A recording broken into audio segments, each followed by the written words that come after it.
Hi, this is Lady T, and today what I'm going to be showing you how to make is a pattern off of my store.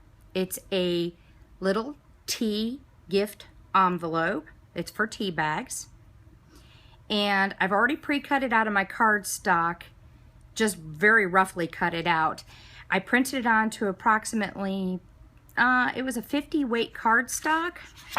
In solid white, but you can print it on any color that you want to. It does already have like a houndstooth pattern in the background, and as you can see, it's got the tea time and our cute little tea kettle and teacups and some little cupcakes and some cherries. So it's very cute. And what you're going to do with it when you're done with it, you're actually going to put inside of it a little tea bag that you can give away as a gift. And it looks like this when it's finished. So it opens like this, and as you can see, the little tea bag fits right inside there like so. And you close it, and you can see it's very cute. And there's room here to put a note and give it as a gift. It's fun to give these to teachers as gifts, along inside of a mug, maybe with some little biscuits, things like this, whatever you want to use it for. So I'm going to show you how to put this together. It's really easy. Okay, again, I've printed this out already. I did it on an HP photo printer, but pretty much any kind of a color printer will work for this. I pre-cut it out, and what I'm going to do is I got my X-Acto knife here, and I'm going to cut out the areas that I need to do with the X-Acto knife up front. Okay, so the first thing I'm going to do is I'm going to cut out the little tab part, and that's this little part right there that this seals into. To move your paper around, I'm going to show you some techniques too. When you have an X-Acto knife, it's really great. You can just grab it by stabbing it, okay, very gently, and move it around to where you need to without having to try to pick it up with your fingers. Now, with this particular tab, what I want to do is cut on the inside of this black line, because I kind of want it to disappear when you're using it to do your closure. It really doesn't matter which side you cut it on. Either one is fine. I just want to cut it on the inside right here. So I'm just going to go along here nice and slow and make my cut. And don't worry if you're not really good with the X-Acto knife. My cuts are never always perfect, but there's the cut. You can see it through the back side now, and it's ready. Now the next thing I'm going to do is I'm actually going to use my scissor to cut to the exact houndstooth border. I'll show you why in a minute. Now I'm using a Scotch titanium scissor. I could be using my X-Acto knife, but I'm very good at cutting. So what I do is line up my scissor just like I do with my X-Acto knife. I hit my point at the bottom, and then I line up the top of the blade here with the edge of what I'm cutting. That way I know I'm going to have an exact straight line.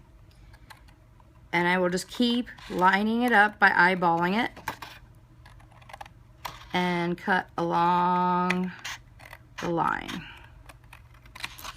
And I'm not going to close this, actually close the scissor until I get to the very end. Otherwise you wind up with chop marks throughout your line. You don't want that.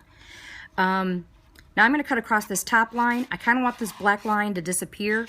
It's only there as a guide for you to cut. You can leave it as an accent if you want to, or you can cut just to the inside of it to get rid of it.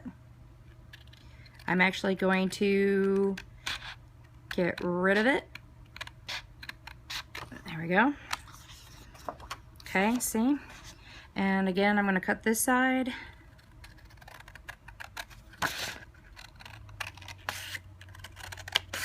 Until I have the exact shape.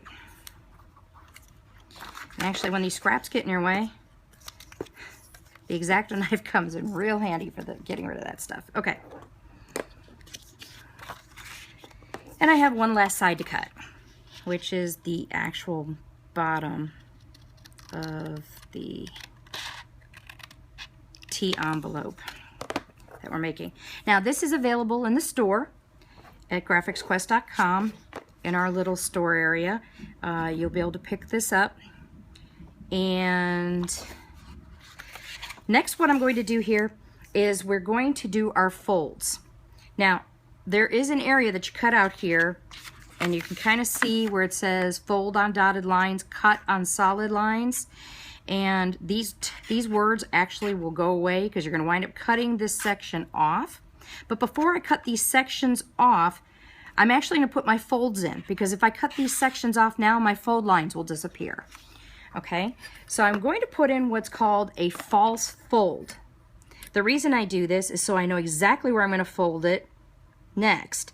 So I'm going to line this up on my dotted lines, my ruler, line it up on the dotted lines, and I'm actually going to very gently fold up against the ruler, so I wind up with a nice, perfect fold, okay, because it's going against the ruler. I know it lined up. But I'm doing a gentle fold. I'm not scoring it. I'm doing a gentle fold, because now that I have a gentle fold, a false fold, I can actually fold it over the correct way. I make sure that it is lined up with my cardstock here, and gently I'm pushing down, because it'll go right to that false fold where I can fold it down with the permanent crease. And I just use the end. I don't use a bone folder. I use the end of my X-Acto knife. Bone folders are an additional cost that you just don't need, because that will do just as nicely, see? Okay, now I'm going to put in my other false fold. This is for the back bottom. And again, I'm just lining it up with my dotted lines, my fold lines. You can see the dots here, just lining it up along there. And I want to get it nice and straight. And again, I'm lifting up and putting my false fold in. Bringing it back over again, making sure that the edges line up perfectly, and just doing a final score. And using the X-Acto again to set that fold. And as you can see, I have a perfect fold right to the edge of the paper. Okay. Now, I only have 2 folds left. I have this one here and this one here. So now it's actually time to cut these pieces off now that our folds are in. So same thing that I do with my X-Acto. I'm lining up the edge of my scissor with this line here. I take it all the way up to see where that final cut is going to go, to line it up so I get a nice straight cut. And I do not close the scissor all the way until I get to my final point, cut point, which is there at this little angle here. I'm going to turn it this way and just now cut off this little piece right there. And as you can see, this gets tossed.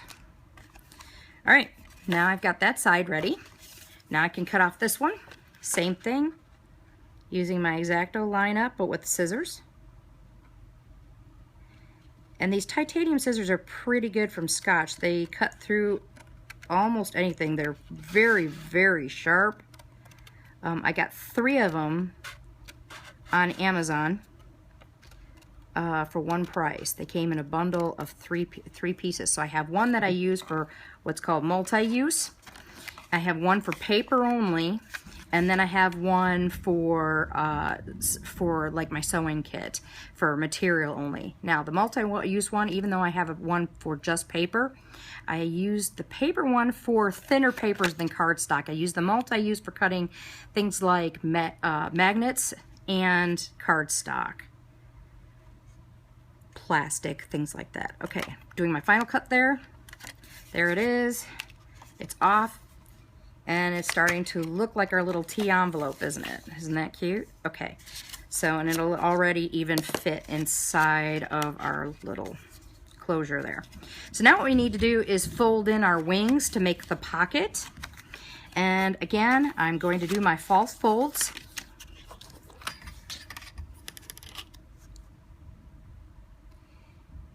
And just to help me lift it up, getting underneath there with my X-Acto knife, doing my false fold. I'm going to flip it around and do the other false fold.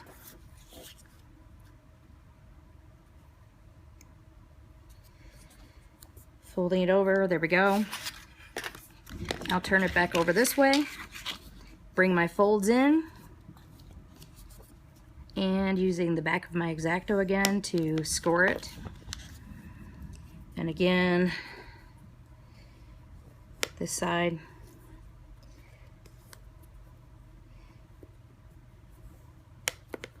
Making sure that it's lining up at the top. So we have a nice clean pocket. I'm going to actually have a little overage because I did not line it up like I was supposed to. So you could see how it overlaps just a tiny bit there. That's my fault for not making sure that this top was lined up with this edge here. Okay, so that's what you're supposed to be doing with that false fold, is that when you go to put in your permanent fold is to make sure that you're lining it up there. Okay, now we need to apply our glue. Our glue is actually going to go to the colored section here. And what I'm going to use is something I absolutely love. It's called a stamp runner. It's from Tombow. There's all kinds of tape you can use, all types of glue you can use to put things together. I love Tombow. I love the stamp runner because this particular thing puts a dot where I want it, specifically where I want it. I use scratch envelopes and things for doing this on top of them so that I don't get any sticky stuff on top of my cutting mat. How this works, this actually slides down like this and applies the dot. And it applies the dot wherever I want it. So I just line it up, slide it down, and I now have a dot of glue. You can see it's sticking to my finger there. And I'm making sure that I get enough glue close to the edge here so that when I go to fold it up, that pocket doesn't come apart from the back. And same thing on this side. Going to apply my glue here. Now I've got this backwards in my hand. You actually slides better this way. But I couldn't see what I was doing too easily, so I had turned it around. And that's it. Tombow, love this stuff. I get a bunch of different things from them. Tombow is absolutely freaking awesome. Okay, now we've got our tape applied. What we're going to do is we're going to actually, instead of folding this way, you can accidentally line up your pockets incorrectly. So you're going to actually bring the back over the top and just line it up with your pockets. Excuse me. And like I said, I'm going to have an overlap back here because I lined it up incorrectly when I did that fold on the inside of the pocket. No big deal though, because it's still going to be cute. And we're scoring it, doing our final folds. And there you go. We now have our cute little pocket. See that? There it is. And it fits in just like that, and it now looks exactly like this one, except for, oh wait, we got rounded edges here. So how you can get the rounded edges, you can either just gently cut around the edge of your tea envelope like so to get a nice rounded edge, or they actually have a rounded edge punch that you can use. I have one and it's in storage. I rarely ever use it. Okay, so because I can decently cut a rounded edge. Not perfect, but it's not going to be perfect anyway. Okay, the whole idea is that you made it and it's cute. Now you have room up here, like I said, you can make a note. And there is your tea time pocket, ready to go to put your cute little package of tea in, any kind you want. And actually, Twinings Irish tea is one of my favorites. So, oh, I see our camera slid as we went. So hopefully, this whole thing isn't screwed up. All right, so again, this is Lady T with GraphicsQuest.com. It was great having you here today. And I hope this helped in putting together your tea envelope. And we'll see you soon. Bye.